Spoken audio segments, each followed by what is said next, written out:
ओम श्री गुरुभ्यो नमः। ओम श्री महागणाधिपतये नमः। ओम श्री ललिता महात्रिपुरसुन्दर्यै नमः। अथ ब्रह्म विद्या संप्रदाय गुरुस्तोत्रम्। ओम ब्रह्मलोकादाशेषादालोकालोकपर्वतात् ये वसन्ति द्विजा देवास्तेभ्यो नित्यम् नमाम्यहम्।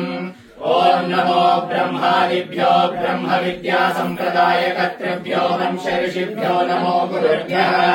सर्वोपप्लवरहित प्रज्ञान घन प्रत्यगर्थो ब्रह्माहमस्मि सोऽहमस्मि ब्रह्माहमस्मि।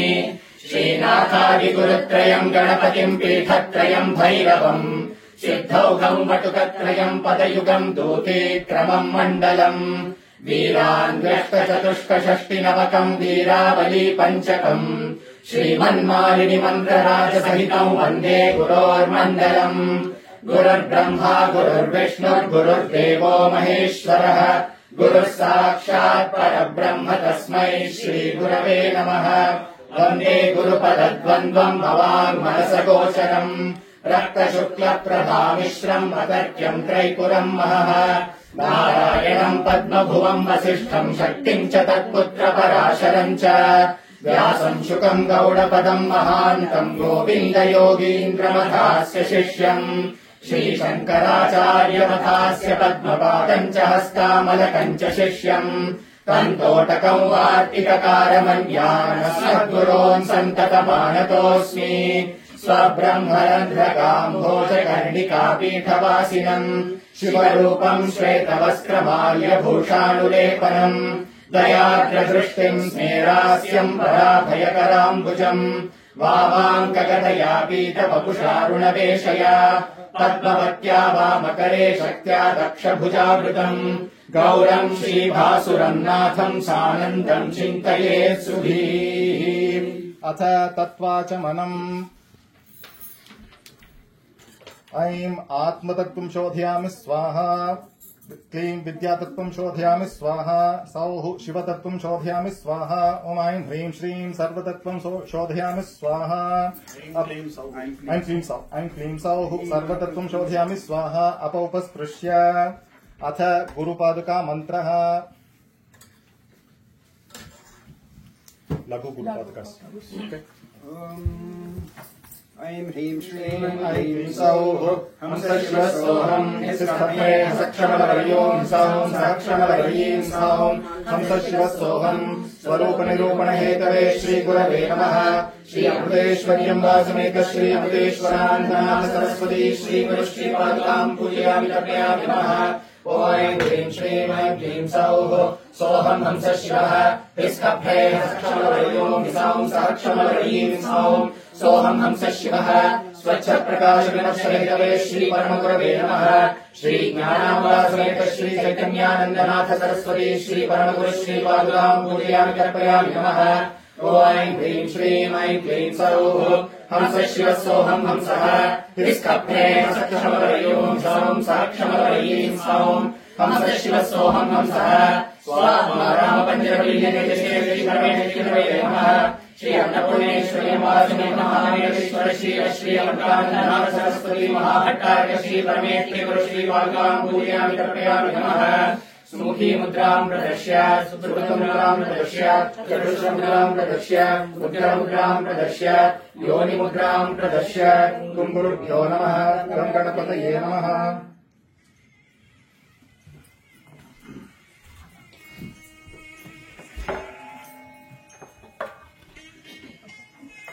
अथ विघ्नेश्वर प्रार्थना। शुक्लाम्बरधरम् विष्णुम् शशिवर्णम् चतुर्भुजम् प्रसन्नवदनम् ध्यायेत् सर्वविघ्नोपशान्तये। अथ संकल्पम्।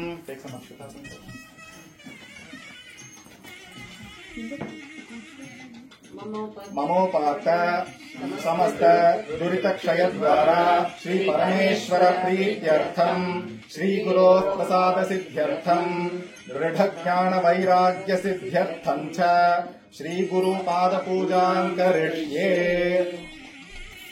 अत ध्यानम्।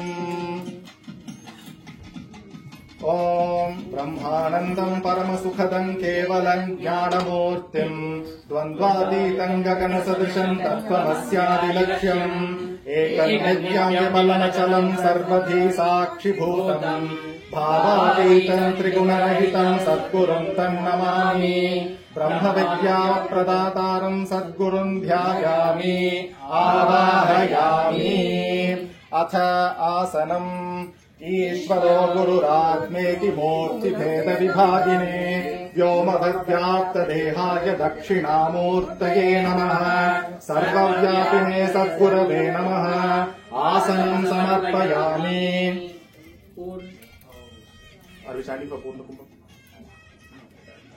अथ पूर्णकुम्भम् अन्तः पूर्णो बहिः पूर्णः पूर्णकुम्भ इवार्णवे अन्तः शून्यो बहिः शून्यः शून्यकुम्भ इवाम्बरे पूर्णाय सद्गुरवे नमः पूर्णकुम्भम् समर्पयामि अथ पाद्यम्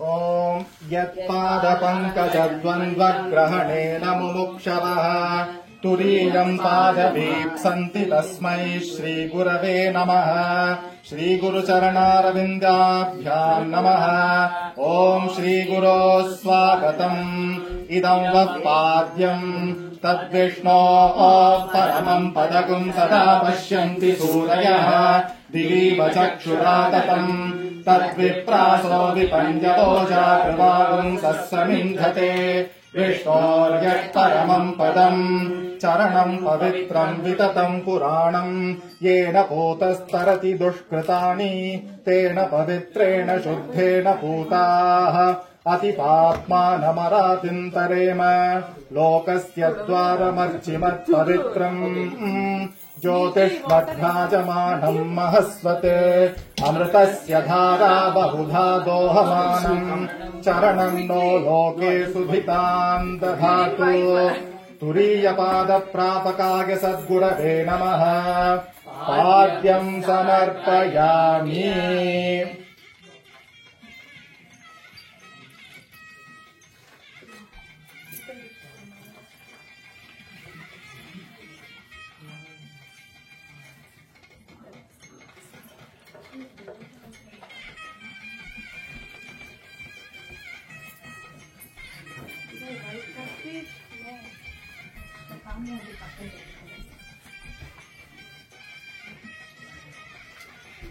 अथ अर्घ्यम् अलब्ध्वादिशयैयस्माद्यावृतास्तमवादयः गरीयसे नमस्तस्मै अविद्याग्रन्थिभेदिने अविद्यानाशकाय सद्गुरवे नमः अर्घ्यम् समर्पयामि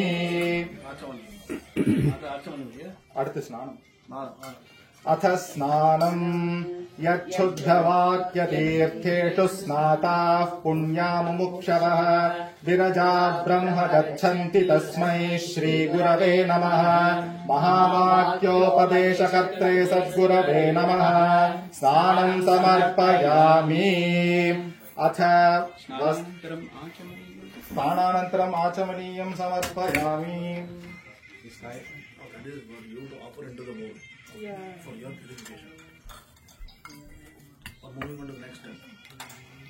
अथ वस्त्रम् मूलन्तरोः केवलमाश्रयन्तः पाणिद्वयम् भोक्तुमभत्रयन्तः कन्थाभिव श्रीमपि कुत्सयन्तः कौपीनवन्तः कुलभाग्यवन्तः कृतकृत्याय सद्गुरवे नमः वस्त्रम् समर्पयामि भस्मादिकम् च समर्पयामि अथ गन्धम् विप्राणाम् विनयो ह्येषः शमः प्राकृत उच्यते दमः प्रकृतिदाम् तद्वात् एवम् विद्वान् शमम् व्रजेत् गन्धद्वारान् दुराधर्षान् नित्यपुष्टाम् करीषिणीम् ईश्वरीकुम् सर्वभूतानाम् तामिहोपक्वये श्रियम् प्रकृतिशान्ताय सद्गुरवे नमः शीतान् गन्धान् समर्पयामि अथ कुङ्कुमम् श्रोत्रियो वृजिनो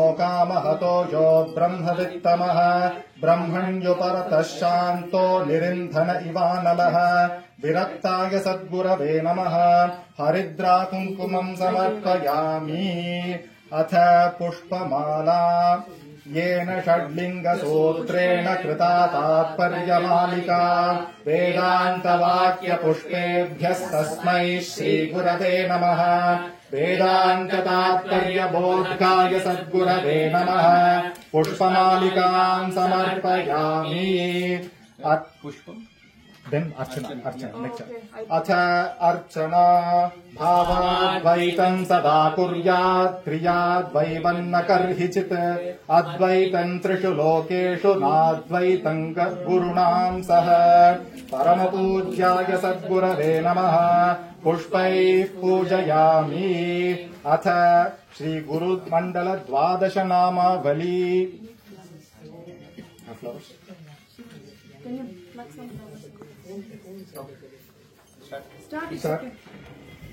ओम श्री गुरु सर्वकारणभूता शक्तिः श्री गुरवे शरणम् ओम श्री ब्रह्मविद्गुरुभ्यो नमः ओम श्री ब्रह्मवित्तमगुरुभ्यो नमः ओम श्री ब्रह्मविद्वर्यगुरुभ्यो नमः ओम श्री ब्रह्मविद्वरिष्ठगुरुभ्यो नमः ओम श्री ब्रह्मविदुत्तमगुरुभ्यो नमः ओम श्री ब्रह्मज्ञानैकनिष्ठगुरुभ्यो नमः ओम श्री ब्रह्मज्ञानैकपरायणगुरुभ्यो नमः ओम श्री ब्रह्मतत्त्वस्वरूपगुरुभ्यो नमः ओम श्री ब्रह्मात्मभावोपदेशगुरुभ्यो नमः ओम श्री ब्रह्मवित्पूज्यगुरुभ्यो नमः ओम श्री ब्रह्मतत्त्वैक्यबोधगुरुभ्यो नमः ओम श्री ब्रह्मज्ञानवित्सेव्यगुरुभ्यो नमः श्री अन्नपूर्णेश्वर्यम्बा समेत महामण्डलेश्वर श्री अमृतानन्दनाथ सरस्वती महाभट्टार्क श्री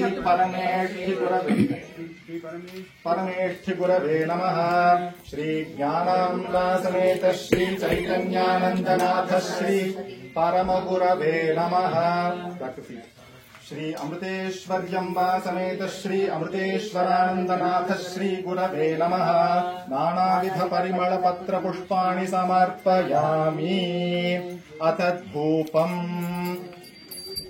चन्दना गुरुधूपेण सुगन्धो मारुतो यथा यस्य सङ्गादबन्धन्यः तस्मै श्रीगुरवे नमः ॐ धूरसिधूर्वधूर्वन्दन्धूर्वतयोस्मान् धूर्वदितं धूर्भयम् भयम् धूर्वामस्वम् देवानामसि सस्मितमम् पप्रितमम् जुष्टतमम् वह्नितमम् देवभूतममकृतमसि हविर्धानन्द्रिगुम्भस्वमा मित्रस्य चक्षुषा प्रेक्षेमाभेर्मा संविक्रामात्वादिगुंसिषम् सत्पुरुषाय सद्गुरवे नमः धूपम् आघ्रापयामि अथ दीपम् आवृतस्वस्वरूपाणाम् त्रितापक्लिष्टदेहिनाम् शास्त्रवाक्यार्थदीपेनावृतिनाशकमाश्रये ॐ बहुद्वै बह्वश्वायै बह्वजाधिकायै बहुव्रीहिरवायै बहुमाशतिलायै बहुधिरञ्जायै बहुहस्तिकायै बहुरासपूरुषायै रयिमत्यै पुष्टिमत्यै बहुराजस्पोषायै राजा अस्तु आवृतिनाशकाय सद्गुरवे नमः दीपम् सन्दर्शयामि अथ नैवेद्यम्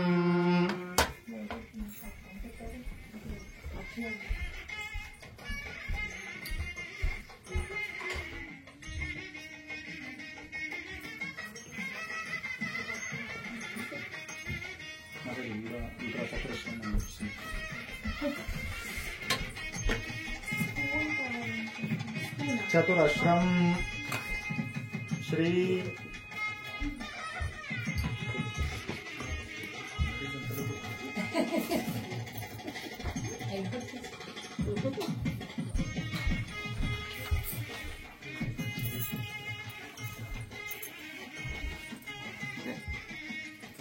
ॐ भूर्भुवस्वः तत्सवितुर्वरेण्यं भर्गो देवस्य धीमहि धियो यो नः प्रचोदयात् देवसवितः प्रसुवा सत्यं वर्तेन परिषिञ्चामि अमृतमस्तु अमृतोपस्तरणमसि ॐ प्राणाय स्वाहा अपानाय स्वाहा व्यानाय स्वाहा उदानाय स्वाहा समानाय स्वाहा ब्रह्मणे स्वाहा नैवेद्यं निवेदयामि पुनर्नैवेद्यं फद्गुरुमा ॐ प्राणाय स्वाहा ॐ अपानाय स्वाहा ॐ व्यानाय स्वाहा ॐ गानाय स्वाहा ॐ समानाय स्वाहा ॐ ब्रह्मणे स्वाहा क्षुत्तिवासान्ध्यपाधिर्य कामक्रोधादयोखिलाः लिङ्गदेहगता एते यलिङ्गस्य न विद्यते क्षुत्तिपासारहिताय सद्गुरवे नमः इदं सर्वं निवेदयामि मधुवाता हृदायते मधुक्षरन्ति सिन्धवः माध्वीर्नः सन्वोषधीः मधुरक्तहुतोषसि मधुमत्पार्थि मधुं रजः मधुद्यौरस्तु नः पिता मधुमान्नो वनस्पतिर्मधुमागुम् अस्तु सूर्यः माध्वीर्गावो भवन्तु नः मध्ये मध्ये अमृतपानीयं समर्पयामि सर्वत्र अमृताभिधानमसि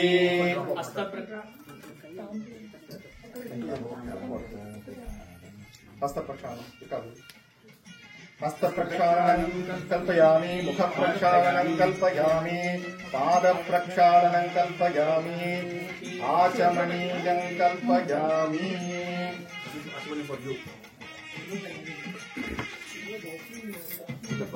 No here with our Panchapati. अथ ताम्बूलम् ॐ पूगीफलसमायुक्तम् नागवल्लीदलैर्युतम् कर्पूरचूर्णसंयुक्तम् ताम्बूलम् प्रतिगृह्यताम् पूगीफलताम्बूलम् कल्पयामि समर्पयामि कर्पूरनीराजनम् ॐ हिरण्मये परे कोशे विरजम् ब्रह्मनिष्कलम् तच्छुभ्रम् ज्योतिषाम् ज्योतिस्तद्यदात्मविदो विदुः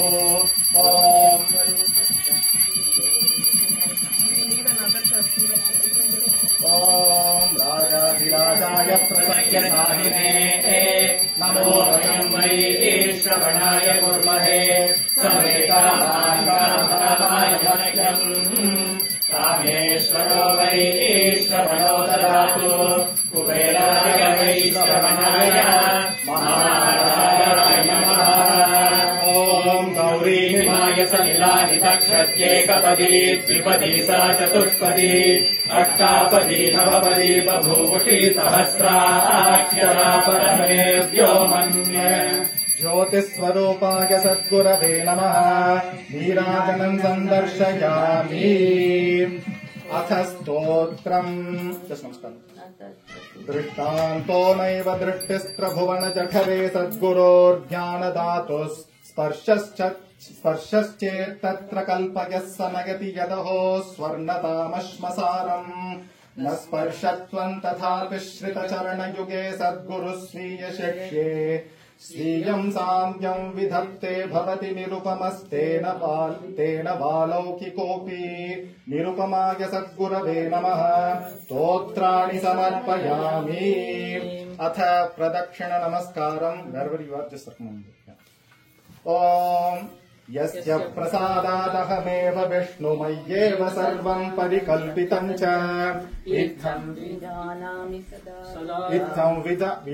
विजानामि सदा रूपम् तस्याङ्घ्रिपद्मम् प्रणतोऽस्मि नित्यम् दुर्दर्शमतिगम्भीरम् अजम् साम्यम् विशारदम् बुद्ध्वा पदमनानात्वम् नमस्कुर्वो यथा बलम् स्वात्मस्वरूपाय सद्गुरवे नमः अनन्तकोटिप्रदक्षिणनमस्कारान् समर्पयामि।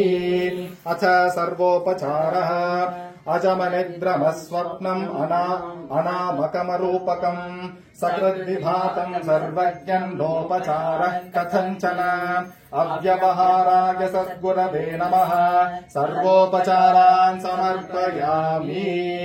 अथ क्षमा प्रार्थना आवाहनम् न जानामि विसर्जनम् पूजाम् चैव न जानामि क्षमस्व परमेश्वर मन्त्रहीनम् क्रियाहीनम् भक्तिहीनम् जनार्दन यत्पूजितम् मया एव परिपूर्णतरस्तु मे।